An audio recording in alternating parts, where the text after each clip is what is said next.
As y'all fight the powers that be. Listen, man, no truth has ever been told greater than what Chuck D just laid down, y'all. And this is 2019. Don't get it twisted. We've got to fight the power that be. Well, listen, y'all, welcome back to another edition of All Politics are Local, America's number one political hip-hop radio talk show. Broadcasted live every Friday right here on my home campus, Rutgers University, Newark, with my brother, Raz J. Baraka, be the mayor. We want to welcome y'all to the show. Of course, we've got a busy show this evening. And let me just tell y'all right off the bat, of course, my name is Ed Riley. I'm one of your hosts. And, of course, the other two hosts are out on assignment. John Austin is out in Texas. Bashir Agayeli is out in the Bahamas with his family. So I want to say that enjoy, my brother. Have a good time. Well deserved, man. I know you had a busy year at Weekway with all them kids, so good luck to you and your family out there. And of course, in the building with me is none other than DJ Ronald, who's you know, everything you're gonna hear that got something to do with music is gonna be coming from him. I know we don't really say wheels of steel no more, but he's gonna be breaking y'all off something real nasty up in here. Mm-hmm. You wanna say what's up, brother Ronald? What's good? What's good, people? All right, that's him in the background. And then, of course, y'all know if it is the third Friday, y'all know that it is the Mayor's Forum, where our brother, Mayor Raz J. Baraka, is the host of his own show here. So he's at a retreat, so he's going to be calling in, and we're going to get into a conversation. We're going to chop it up a little bit with of course, our brother to my left is, of course, none other than the one and only Brother Minister Abdul Haqq Muhammad from the legendary mosque right here in Newark, New Jersey. Big shoes that he come behind of my brother Abdul Qadir Muhammad. But of course, this brother is no lightweight. He's about $125, but he punched like he's a heavyweight. You want to say what's up, brother? Peace. Assalamu alaikum. Thank you, Brother Ed, once again for the opportunity. Thank you. I appreciate it. Thank you so much. Well, welcome to the Mayor's Forum, brother. Thank you. And then, of course, to my right, no stranger indeed. Anything that got something to do with our people, and you want to really go out and say something about it or make some noise about it or get something done on a policy level. The brother to my right is, of course, the chairman. We call him not only the chairman, but he's the community chairman, the chairman of A.P.A.L. We call it People's Organization, always making progress. Our big brother, Larry Ham. Power to the people. Good evening. And I'm glad to be here. Welcome to the show. And so we're going to, you know, the mayor's going to be calling in, but in the meantime, we're going to try to get his show started for him. I told him today what we were going to be talking about, so he's fully aware. Y'all all know what's going on and what happened this week. And, of course, Larry, you've been on this, you know, the hearing this week to discuss H.R. 40, the legislation that would create a commission to address the effects of slavery on black people from the motherland, of course, Africa, the cradle of all civilization. Indeed. And I think for me, you know, I mean, of course, did y'all get a chance to see that hearing at all? Yes. I saw bits and pieces of it. I didn't watch the full hearing. I saw bits and pieces of it. Okay. I didn't watch it in its totality. So let me say this. I mean, you know, of course the mayor's not here yet, but one of the things that the mayor and I had, you know, maybe about 2 shows ago with him, and we were having this conversation, Larry, and we were talking about, we're not really sure if America is really ready to have a black conversation as it relates to the horror or the horrors of slavery, right? And because if we can't even get to the point where we can talk about what's been done, imagine talking about the real horrors, the murders, the rapes, right? And then for someone to say, like Mitch McConnell, to say that, you know, that happened 150 years ago and those people who did that aren't even around. Well, some of the survivors are still around, right? And you know, Larry, that this slavery didn't really end in America until the 1960s, really, for some people. Some folks were in near slavery Right. until 1968. Right. So for him to say that, and even for some of our own people who don't know that history. So what the mayor was talking about and what we were talking about is that if we're really going to have that conversation, then we've got to have the conversation. And so what I want to do with y'all tonight, and I know, Brother Haqq, you ain't afraid to have it, and I know, Larry, you ain't afraid to have it. So what I want to do is have this conversation. We got, we plugged into all kind of media in this room now. And so I know people are going to be, saying, okay, let me see if these brothers are really going to talk about it. So let's have the conversation, because I think that on the panel, some of them were dancing around it, in terms of that. Some of them were opposed to it. They found some black people that would say, we don't want reparations. Yeah. That's right. One of them said, you even had some folks said, well, I don't want a check, right? Right. And it ain't necessarily about a check, but from a legal perspective, the only way you right a wrong, a remedy, is that you pay for harm done. Right. And America knows that. Right. Right? So from that particular perspective, we've got to talk about that. Right. And then, when you talk about all the free labor that people given, and I've read some articles, Larry, you know this, most people who work 30 years for a job, what they hope is when they retire that they're going to get a pension. Right. Well, black folk didn't even get the 40 acres and a mule, right, much less a pension. Right. So if they were talking about they wanted to right a wrong, well then first we've got to talk about the crime you committed, right? Right. How we going to, because even now, Larry, that if you work in a job and you get hurt, you go to workers' comp. That's right. And then workers' comp determine what that number is. That's right. Right? How much you're going to get based on your injury. Right. Well, so if we're going to talk about all of that, we first got to lay out the crime. We got to lay out what you all did. Right. The problem is they don't want to talk about what they did. In fact, they want to act like they didn't do anything. So what I want to talk about tonight is let's talk a little bit about what they did, and then let's talk about, some of what people were saying. I think what Julianne Malvo said was correct when she was saying that we have to talk about the economics of it. Right. Right? Right. So, and that's why she said she was there. She said, I'm the economist. Right. So we kind of got to talk about, I'm not a preacher. Y'all can talk about all of the spiritual stuff. She said, kumbaya. Yeah. You know what I mean? She said, but I'm here. I'm an economist. I want to talk about the numbers of it. Right. Look, and I think that we got to talk about some of that. A man named Ralph Wiley once said, give me the free labor of one black person for 1 year, I'll be a rich man. He said, give me the free labor of a dozen black people for 1 year, I'll be a very rich man. Give me the free labor of millions of black people for 250 years and I will be America. Dr. King poignantly asked the question, he says, why does white America delude itself and how does it rationalize the evil it retains? He said, white America's belief in the fairness of America is self-deception and comfortable vanity. I thank Brother Ta-Nehisi Coates for the great litany of examples that he ran down as it relates to the atrocities that's been committed against black people here in America and Africans throughout the diaspora. But when I seen this hearing, to me it was just political theater. And not that we are not sincere in what we are asking for and what we desire, but those whom we are speaking to, because the Library of Congress has a plethora of documentary evidence of what has happened, the atrocities, the oppression, the legalized discrimination, and what has been done to the black man and woman in America. It's all in the Library of Congress. And this is why Thomas Jefferson said, I tremble for my country when I reflect that God is just and that his justice cannot sleep lying down forever. This is why George Washington said, not only do I pray for it on the scores of human dignity, but I can clearly foresee that nothing but the rooting out of slavery can perpetuate the existence of our union.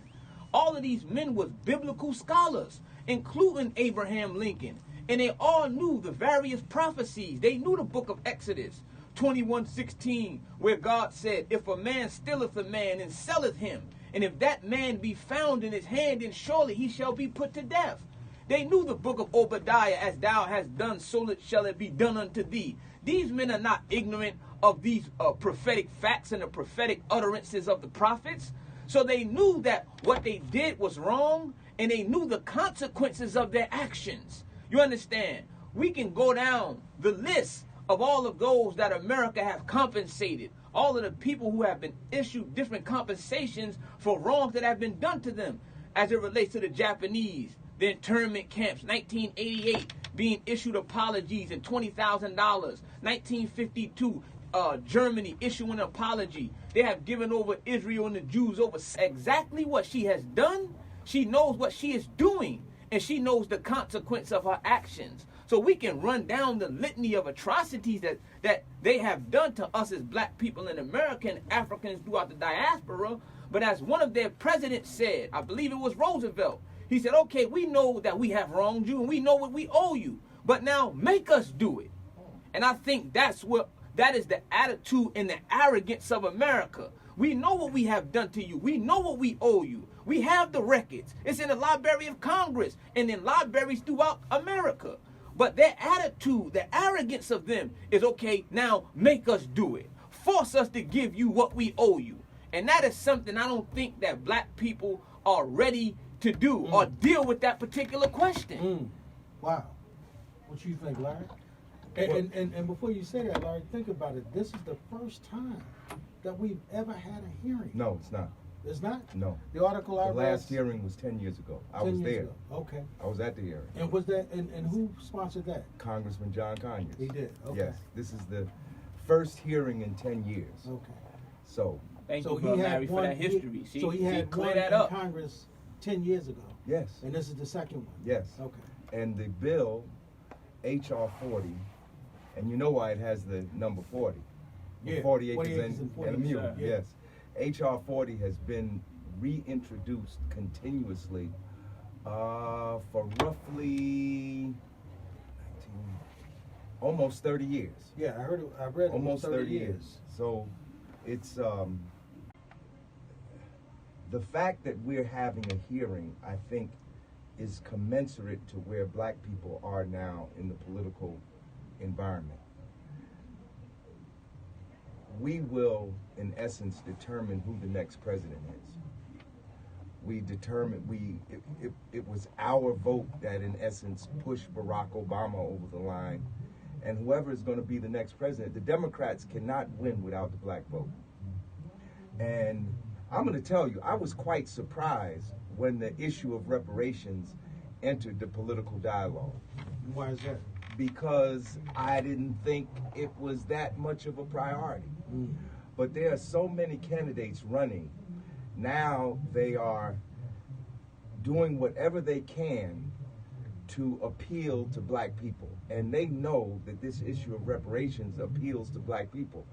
So, whereas in the past, it didn't enter the political dialogue, this year it has entered the political dialogue. Some of the candidates actually put it in the dialogue.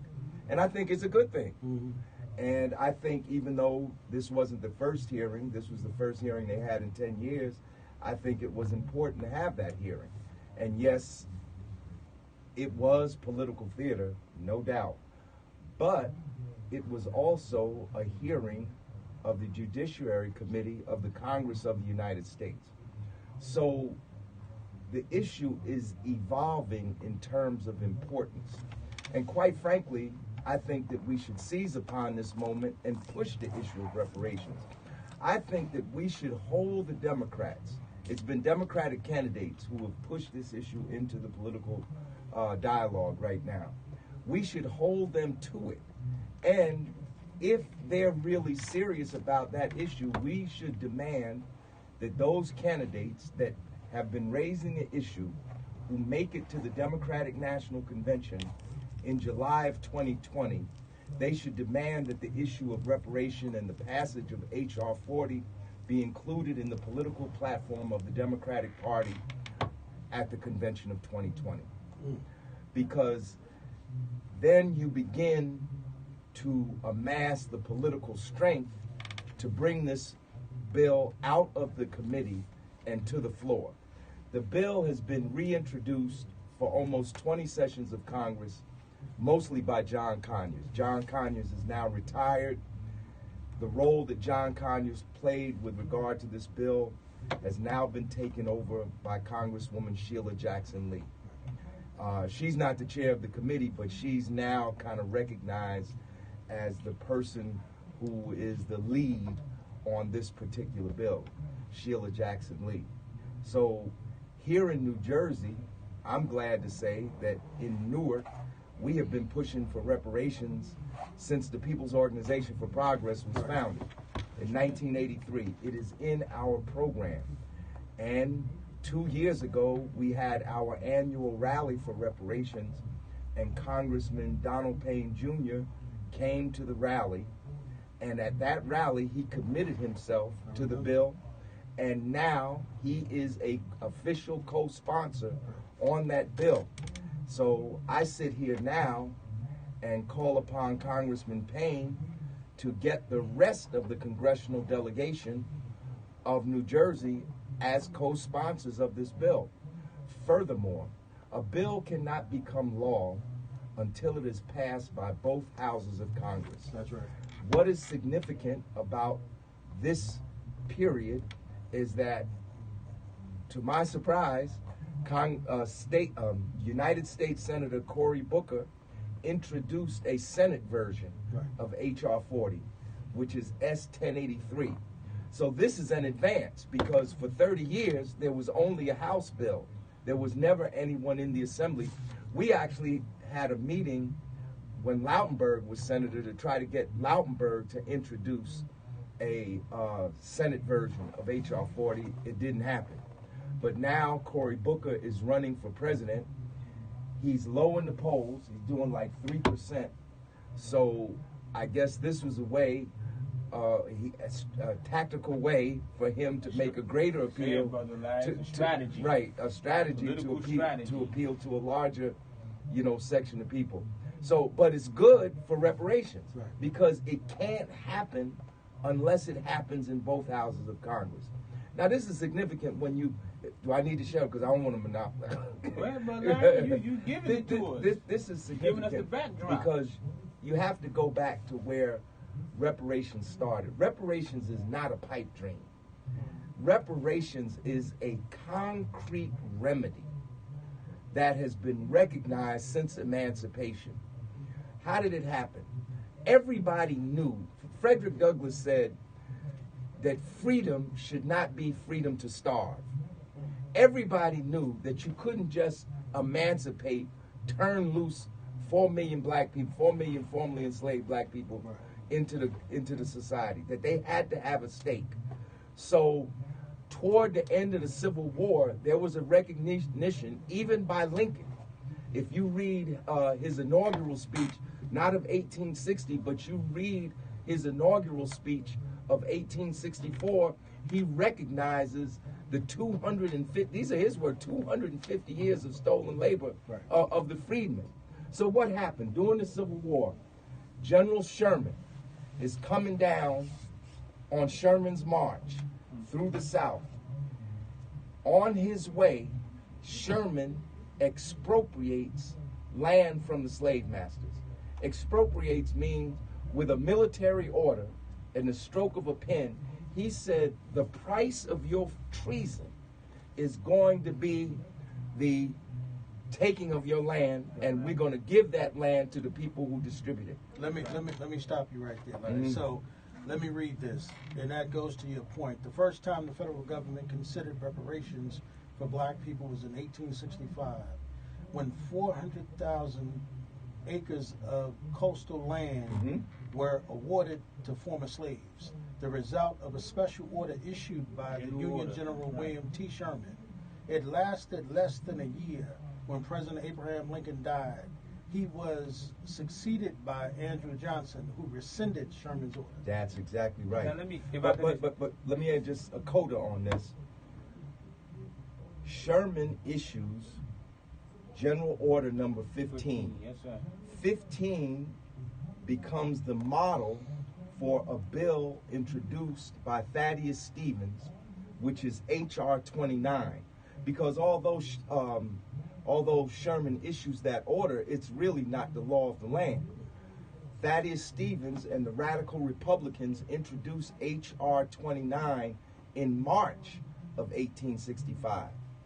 And that bill says that every freed person or their survivor, if they're the widow family of a black soldier that died, would receive 40 acres and $50. Because everybody knew black people had to have a stake in the society. They had to have land. They had to work the land. That was the original plan. So what happened, just as you said, what happened was Lincoln is assassinated. It wasn't an accident. There was a conspiracy of the Confederate spies launched out of, I believe, Toronto, Canada, out of their headquarters. And they had Lincoln assassinated. Lincoln is succeeded by his vice president, whose name was Johnson, Andrew Johnson. Andrew Johnson is from Tennessee. And he was a virulent racist. Yes, and a Confederate sympathizer. And his first act was to issue writs that forced the return of the land that Sherman had given to the enslaved people. And one of the generals that they sent down to take the land back was General Howard.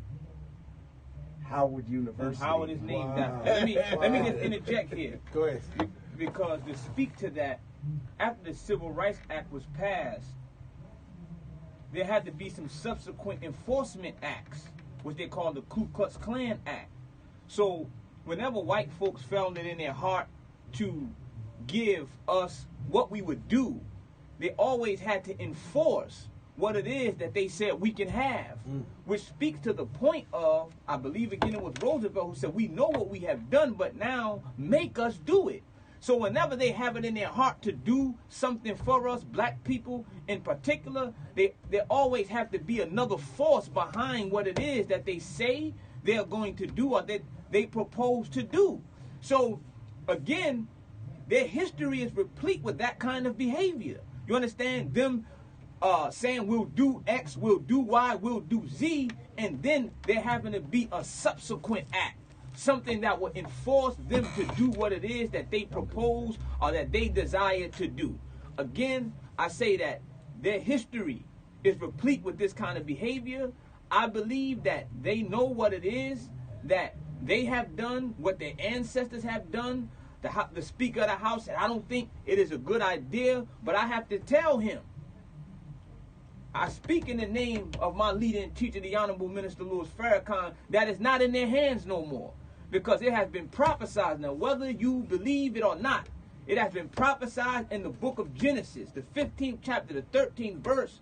And the Lord said unto Abram, know of a surety, that thy seed shall be a stranger in a land that is not theirs, shall serve them and shall afflict them 400 years. And also that nation whom they shall serve will I judge. And afterward shall they come out with great substance. We are over that 400-year mark. And I have to say that America is in the crosshairs of divine judgment, because she will not give the ex-slaves their justice and our just due. So now America is found wanting, and she is in the crosshairs of divine judgment. So you can do whatever it is that you desire to do, America, but now God has taken up our fight, the black man and woman in America. If you won't do right by us, then God has proposed to destroy this nation. And I believe that we can see it happening every day with the increase of tornadoes, the increase of earthquakes, the increase of rain, the unusual hail, the unusual snow. It's happening, and you cannot escape the wrath of Almighty God. You cannot do what was done to us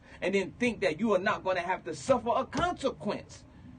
You cannot not think that. And I don't think that your forefathers thought that as well. They knew what was coming, and they prophesied and they predicted that it would happen. And I believe we can see it happening. Well, you know, let me speak to something you were saying, Larry. You know, and this goes to a little bit of what you're saying in terms of McConnell. But it says even if the bill passes the House, the bill has little chance of getting through the Republican-controlled Senate, with Senator Mitch McConnell of Kentucky, the majority leader, spoke out against it on Tuesday, telling reporters he does not, as I said earlier, he does not favor reparations for something that happened 150 years ago, for whom none of us currently living are responsible. Now, of course, you know that's not true, because what happened with the brother, he laid it out to Nisi Coates. What he said was, he was talking about, he said, Mr. McConnell's remarks prompted a sharp rebuke from hearing their witnesses, from star witnesses. The writer Tanisha Coates, whose 2014 article, The Case for Reparations, and I, advise all of y'all to go read it. Absolutely. It said in the Atlantic, it rekindled the debate, arguing that African Americans had been exploited by nearly every American institution. Mr. Coates, who is black, ticked off a list of government-sponsored discriminatory policies, including those in Mr. McConnell's birthplace of Alabama, such as redlining and poll taxes. Mm-hmm. And now when you think about that, and you think about what happened with Jim Crow and all of the institutions that they put in place, right? And then you think about the sundown town, right? And then you think about all the laws that they passed, all the policies that they created, mm-hmm. and not only that, when you start thinking about it, I remember Jesse saying one time, he said it is difficult for a man to pull up his bootstraps if we start at the same starting line, but you take the other man to the end of the line. Mm-hmm. And tell me the race is now starting. Mm-hmm. And Dr. King said he made a similar statement as it relates to us being told to pull ourselves up by our bootstraps. But hell, you ain't give us no boots. Right. How can a man pull himself up by the bootstraps when he don't have no damn boots to put on? Right. Yeah. You understand? So again, it always has been this unfair, unequitable treatment of the black man and woman in North America. And again, their history is replete. Jim Crow, redlining. We fought in every war that America had. The Revolutionary War, World War I, World War II. We wasn't getting justice here, but we was going halfway across the country to go fight for an enemy when our enemy was mistreating us here in the hells of North America. So, I mean, again, our case has been given thoroughly. Our brother did a great job, an exceptional job. And again, given the list of all that has been done to us, our contribution to this country, how we have sacrificed, we built the roads, we built your mansions. I mean, we picked your cotton for 134 years, from 1803, I believe, to 1937. Cotton was the largest export in America. Cotton was yesterday what oil is to America today. Right. That is a known fact. Right. You understand? Cotton sparked the clothing revolution. Right. We know this. They know this. Right. You understand? So we are not telling them anything that they're unfamiliar of or that they're ignorant of. Right. They just do not have the desire to do right by us. They don't feel that our cry for justice is as important as the cry of the Jews or these other groups cry for justice. When we talk about getting land, you trivialize our cry. You understand, as if it's a pipe dream or something that's so unfathomable. So, this is what they have continued to do from the remarks that the Speaker of the House made. It seemed that they has not changed. Now, do you think that Larry, and I'm saying for as long as you've been on this fight, mm-hmm. do you think that these hearings are going to go anywhere? Yes. I think that the hearing is valuable, and even if I have my doubts that the bill will get to the floor before the election of 20, but you have to understand the Civil Rights Act failed many times before it was ultimately passed. In fact, between 1865 and 1960, there were actually 4 different Civil Rights Acts. The Civil Rights Act of 1964 was not the first Civil Rights Act. So just because something fails at a given moment doesn't mean you shouldn't try it. Because in fact, in that failure, you build political power, you build support. I mean, even if it's not passed by the Senate, if it's approved by the House, then that's a step further you are along the road. And when we remove the Republican majority from the Senate, then hopefully S-1063, the Senate version, will be reintroduced and the bill will be voted out of committee and come to the floor. This is a debate we have to force. Nobody is going to do it voluntarily. And it's coming to the fore now for a whole host of reasons. Some of the reasons are opportunistic. Right. Some of the reasons are reasons that we might not necessarily like. But that's how history is. It doesn't always present itself in the garments that are appealing to you. But you have to know an opportunity when it presents itself. And now reparations is in the national dialogue, and we should continue that fight. They stole us, they sold us, they owe us. And the amount that they owe us is trillions of dollars. They may not actually be able to pay eventually what has to be paid. But if we force some concessions, then that's a victory. You know, and we have to keep this dialogue. Don't let this dialogue die. We have to keep this dialogue going. Here in New Jersey, a former assemblyman, Craig Stanley, had actually tried to introduce a reparations bill in the state legislature of New Jersey. And, you know, it's very interesting because the history of reforms show that reforms start at the state level and work their way up to the national level. Like several states had Social Security before there was a national Social Security, and so on and so forth. So Assemblyman Stanley, back in the 90s, the late 90s, after the Million Man March, as a matter of fact, he tried to introduce a bill, and it actually got out of committee. But the bill didn't have enough strength on the floor, and then subsequently, Assemblyman Stanley wasn't reelected, so he couldn't reintroduce the bill.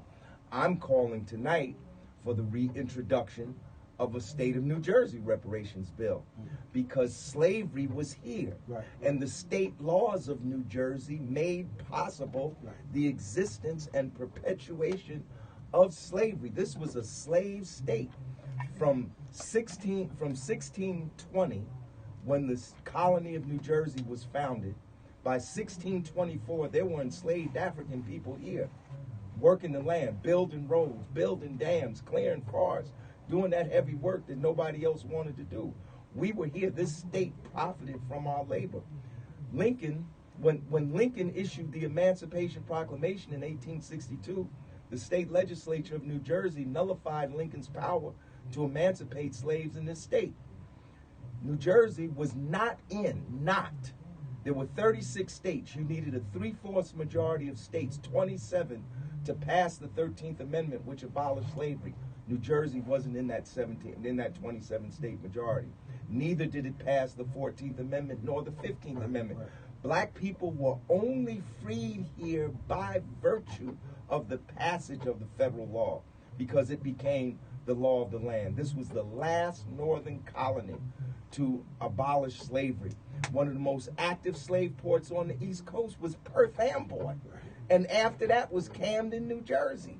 You know, I'm just looking at the history that Brother Larry has given us. That's just in New Jersey. We ain't talking about the 6 million square mile radius of what we call the United States. That's just New Jersey. And you can find that same history in Alabama, Georgia, New York, Washington, D.C. You can find that same history. Again, we've been in this country for 464 years, pleading our case. Again, we're not asking for something that's unjust, that's not due to us. We have died, we have sweat, we have bled, we have fought in the Revolutionary War, the War of 1812. I mean, we have captured enemies for America. We have done all that any people can do. And even after doing all of that and suffered everything that we suffered, we still love white folks. Yeah. There's still no malice in our heart. Yeah. We still get up every day and go to work for them. You understand? So after all of that, I mean, what else can we do? As Larry said, we can keep petitioning and keep talking about it. It's good. The dialogue is up for discussion. But I mean, to me, just the fact that we're still having to plead the way we plead says a lot. It says a lot. It just says a lot.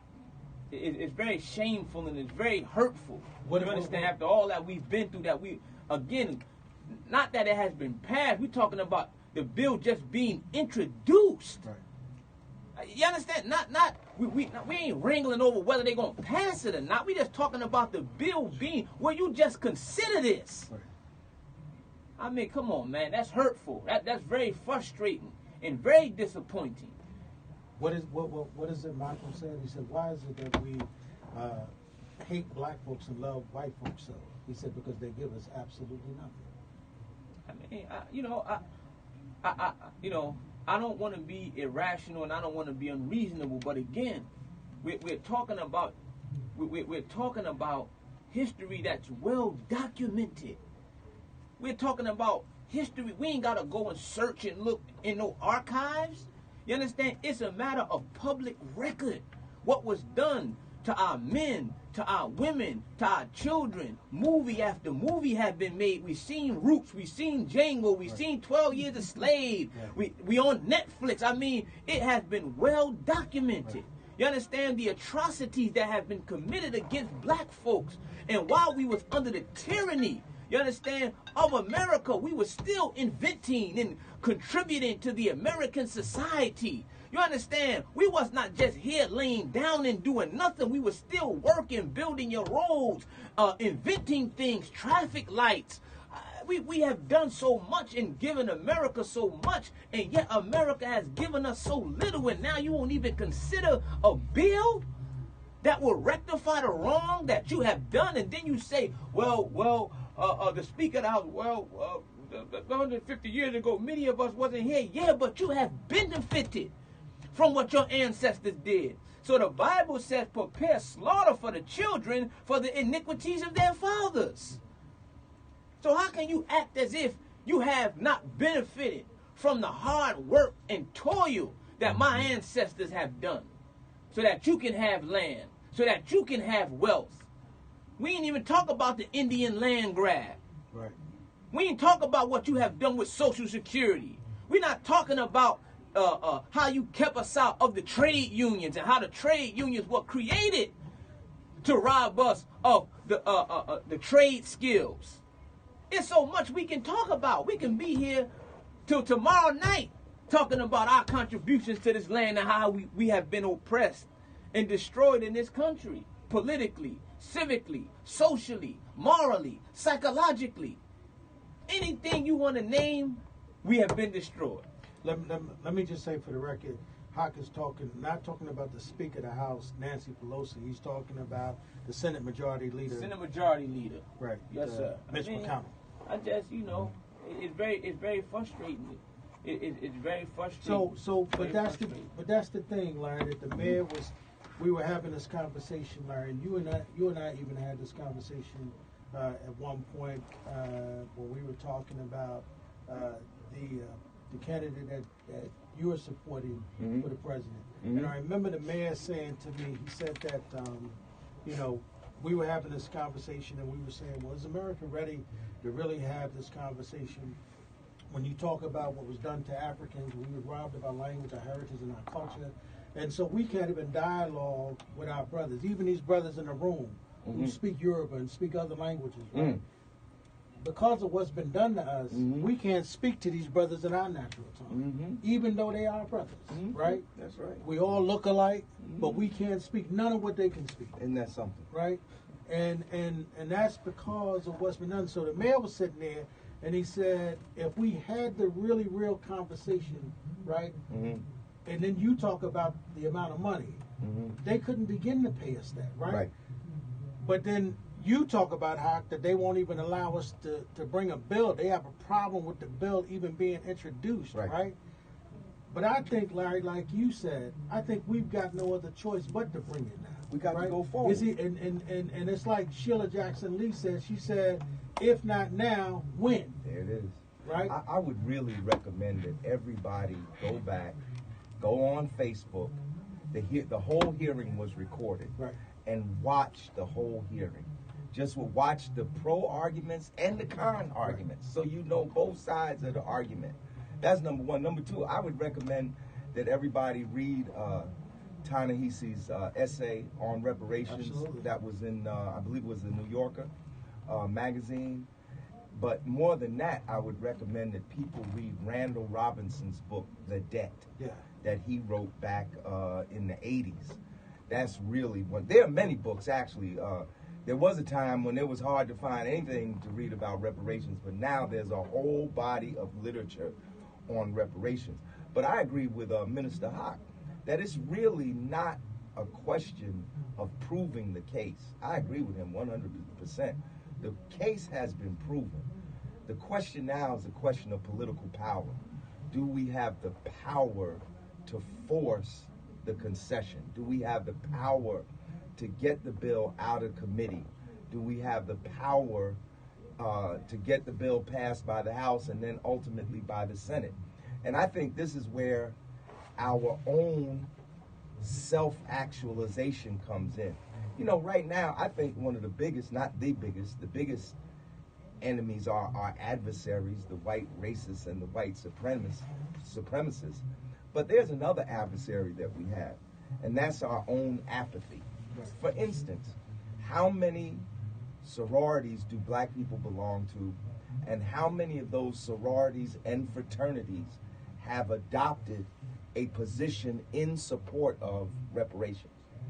Every black organization, sorority, fraternity, church, lodge, whatever black organization you belong to, student organization, all the black student unions, the Black Student Union here at Rutgers University, the Black Student Unions on Rutgers University campuses all across the state, they need to have a meeting, they need to put forward a motion and have a vote and say our Black Student Union, our BSU goes on record in support of H.R. 40, and then send that to your congressperson in that particular district. We have to build up, because when I go to reparations, there be black people, and they ain't backward black people. They just regular black people. Say, man, we ain't gonna never get that. But that's what people said during slavery. We were enslaved for 400 years in the Western Hemisphere, 250 years in the continental United States. Can you imagine how many generations of black people said, we'll never get free? The majority of slaves that ran away, the slaves that ran away weren't the majority. It was only a small minority. The slaves that rebelled weren't the majority. They were a small minority. So we have to struggle both externally against the forces of reaction that don't want it to happen, but we also have to struggle internally. Just like loving ourselves, you know, the Black Heritage Parade, right? Pop marches in the Black Heritage Parade, we carry the banner, say it loud, I'm black and I'm proud. And I'm in the crowd, I have a mic like DJ Rhino, and I'm telling the people, say it loud, I'm black and I'm proud. Right. Most of the people will speak into the mic and say, I'm black and I'm proud. But there are people that will not say it. Oh, yeah. They will not say that they're black and they're proud. And all of that speaks to the point of how destroyed we are. That we won't even say we're black and we're proud. So the point, and it has been proven as it relates to our condition, our circumstance. I mean, look at Europe after World War II, how Europe was ravished, and Truman and others came up with what they call the Marshall Plan. Why? Because they knew that Europe was such in devastation that it could have been a breeding ground for communists, and that was one of the reasons. So you know our economic condition, you know the deplorable poverty we live in. So if you can create a Marshall Plan to build up Europe after it was destroyed because you're fear that the condition would allow Europe to become a breeding ground for communists, then you know that where there's lack of resources, poverty, you understand, ignorance, then you know that that place can become a breeding ground for something that which is not positive. So you know our condition, and you know the conditions that we live in the hood is a war zone. So why don't you come down and help us and give us that which will allow us to improve our condition? We ain't asking for no welfare checks. You understand? Don't oversimplify our cry for justice. and act as if we just want to come up and get a check so we can have a BMW and a drop top. Hell, maybe some of us want that, and if we do want that, damn it, we deserve it. Right. You understand? But if you can take land from the Palestinians and others because you felt that the Jews were done wrong, and they weren't done wrong, and they should have been compensated, and they was. So if the principle applies to them, why don't it apply to black folks who have suffered right here on this soil in the Western Hemisphere? So again, we got to look at ourselves, as Brother Larry said, and continue to fight and continue to struggle. But the first thing we got to do, Brother Larry and Brother Ed, is we got to be honest. So the minister says that whenever the desire for the realization of self-interest becomes excessive, then the first casualty in the struggle is truth. You understand? So we got to be honest with ourselves, you know, and what we are looking at and what's ahead of us. And, I just pray God bless us. But if I could just make an announcement talking about reparations. They're having and I'm sure you are familiar with this, bro, Larry, the National Coalition of Blacks for Reparations in America, right? In Cobra. Yup. 30th Annual National in Cobra Convention, right? The Honorable Mr. Farrakhan will be the keynote speaker. That is Sunday, June 23rd, 2019, 10 a.m., Reparations Sunday. He will be the keynote speaker of the conference.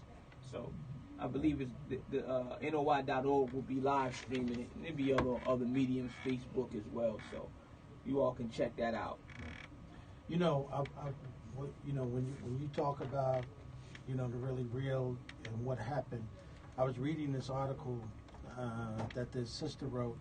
I'm not sure if y'all heard of her, Annette Harrell, and she wrote this article, and she was talking about some of the slaves that, some of the ancestors of some of the slaves, and this was in the 1960s. And she said she ran into one of the sisters, and she said that these are black people who were the descendants of the Africans.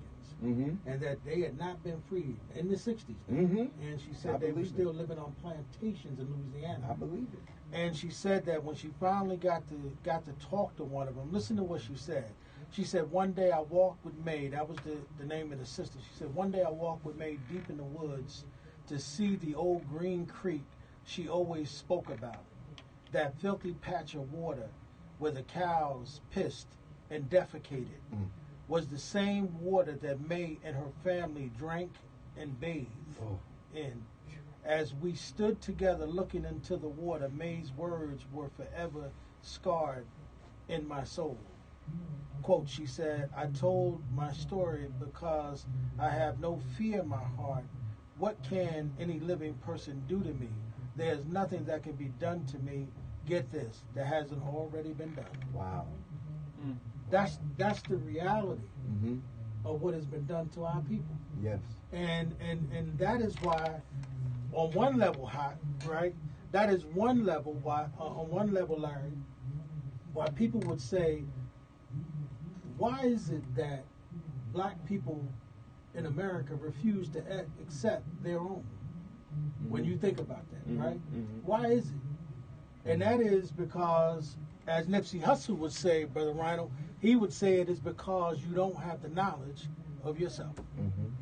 And that's why he believed, what he began with was, Larry, he believed that what would wake young people up, believe it or not, he believed this because he gave it to T.I., Message to the Black Man. Yes, sir. And he said that if you could wake him up, he said you can change the condition of all black people. And how did he talk about doing that? He talked about doing that by creating entrepreneurs. Economics. Taking over your community. Economics. Right? That's right. And that was one of the things that the Honorable Elijah Muhammad taught, right? Yes, sir. When he taught us to open up businesses, he talked about buying land, right? And he talked about feeding yourself. He talked about, we had the fish program at one point. We had plenty of steak and takes. You remember that, Larry? Man, let me tell you something. Yeah. I remember when I ate my first steak and take sandwich on Springfield Avenue. It was the best sandwich I had ever had. But think about that. A man got to teach you to do for yourself. That's how robbed of our humanity that we had been. Right. That a man got to tell you, do for yourself. Right. Before you are forced to do it. Your humanity, your nature tells you, I got to do something for myself, because God created every creature to do for itself, but we have been made a dependent people. Right. You understand? When we look to others, you understand, to cook for us, to build restaurants, to clean our clothes, because we have been robbed of the awareness That's of right. self, the knowledge of self, the love of self. You understand? So now a man has to come and tell us, stand up like a man. As Marcus Garvey said, the Honorable Elijah Muhammad said, up you mighty nation, you can accomplish what you will. Yeah. So just the fact that men have to come to tell us that you can have a business, you can bake bread, you can have a cleaners, you can have a laundromat, it speaks to the deadness, you understand, of black folks in America. That a man have to come to tell us that the first law of nature is self-preservation. Because we have been always trained to look at others, to depend on others, and we are still like that today. Right. But we don't think that we have the skill or the knowledge or the know-how to do for us what others do for themselves. Right. And then we have to stop wanton criticism of everything that is black-owned. When we do get right. something, Right. we are quick to criticize it. We are quick to belittle it. We think that their ice is colder than our ice. Their water is colder than our water. Right. You understand? We have organizations that we won't support. Why? Because we don't love ourselves and we don't know ourselves. Therefore, we don't do for ourselves. Right. Well, we've always had an entrepreneurial class. You know, we've always had black businesses. You know, one of the i.e. things, Tulsa, Oklahoma. even before Tulsa, Mm. do you know how? Rosewood. Do you know before the Emancipation Proclamation, how a lot of black people got free? They got free because their relatives purchased their freedom from their own entrepreneurial endeavors. That there were black people, number one, That had schools. that had businesses even while they were enslaved, and then were able to reserve enough money to buy their own freedom, and then bought the freedom of their wives and children. Now, was the majority able to do that? No, but there were many. There were some right here in North, where Rutgers University is now, on University and Warren, used to be the home of the black stagecoach owner, who owned the stagecoach line from Newark to Albany. And not only did he make a good living from his stagecoach providing general transportation, he also used his business as a part of the Underground Railroad to get people out of Jersey, because a lot of slaves didn't feel safe here. Right. You know? So we've always had an entrepreneurial class. Not only Black Wall Street and Tulsa, there were many Tulsas. That's the big Rosewood. secret. We had over 60 You know, towns. That's right. When we got wealth, they burned it down That's right. because of envy of black people. One of the things that's recently been uncovered is that many of those who were lynched, they're like close to 5,000 recorded lynchings, and probably many more that were unrecorded. But among the recorded lynchings, many of those that were lynched were the black business people, were the professional class, because those were the uppity Negroes who not only in some cases felt equal, but maybe even felt superior to their white neighbors. You know, so we've always had an entrepreneurial class, and I encourage entrepreneurism, if call it that. I encourage that. If you can find a way to support yourself, more power to you. But I also say this, that's not going to be a strategy that's going to work for the majority. I do not believe that under this current economic system, as it is currently constructed, that the masses of people can have a quality of life that's worth having under this system. I don't believe this system can deliver it. Right. As Malcolm said, you can't have racism without capitalism. Capitalism, in and of itself, generates inequality. Capitalism creates poverty. Poverty is not just created through the sloth and laziness of an individual. Poverty is the result of an economic system that forces wealth to the top and keeps the rest of us impoverished, so we have to be wage slaves and work for a living. You know, and this is a hard thing to grasp. You know, the socialists don't really grasp that there's still room for entrepreneurial endeavor. Like in socialist countries, they're business people. In China right now, there are billionaires that are members of the Communist Party. So you're always going to have individuals who have the wherewithal to develop their own means. But for the masses, you have to have a system that enables people to live, you know, a decent quality of life. I mean, if I could just say this, and that's very true what Brother Larry is saying.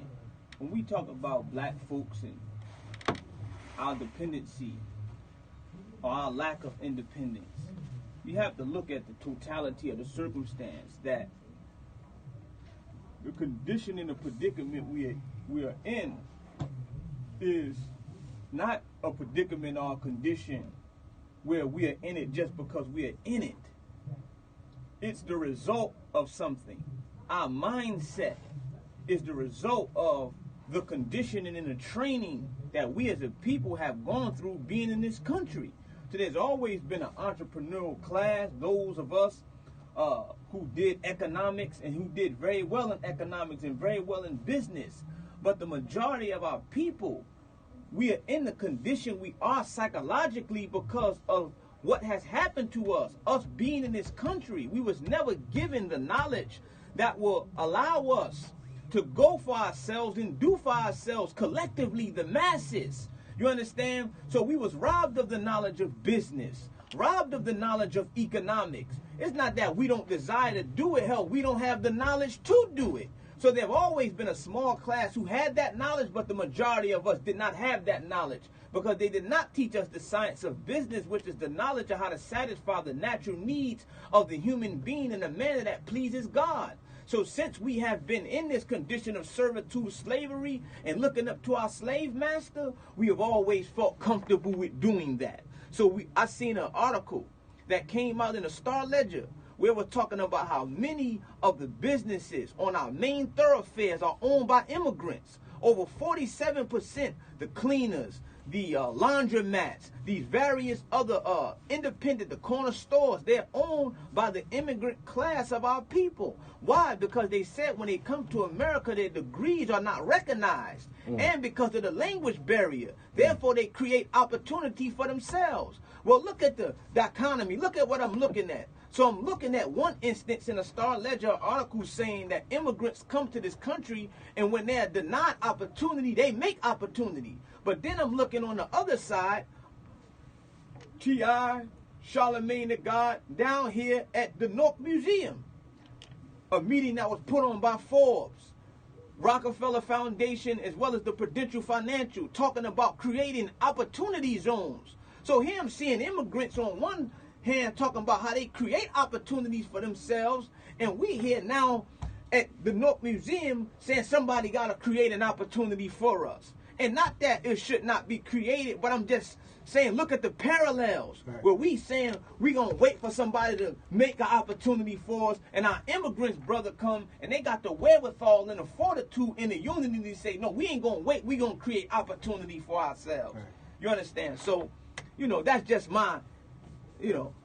Well, listen, man, we've come to the end of the mayor's forum. I'm not sure what happened to the mayor today. Wow, the mayor working. Yeah. But listen, man, this obviously needs to be a part 2. So I want to thank you guys for coming in and holding the line. Let me say something real quick. I know you got an announcement. Right. But I want to say something. Congratulations to Mayor Ras Baraka, because the police review board that he established has now been upheld by the appellate court. Yeah. And that is a signature accomplishment. This will be the first police review board in the state of New Jersey in its history with subpoena power. Congratulations, Mayor Baraka. Congratulations, man. That is a huge accomplishment.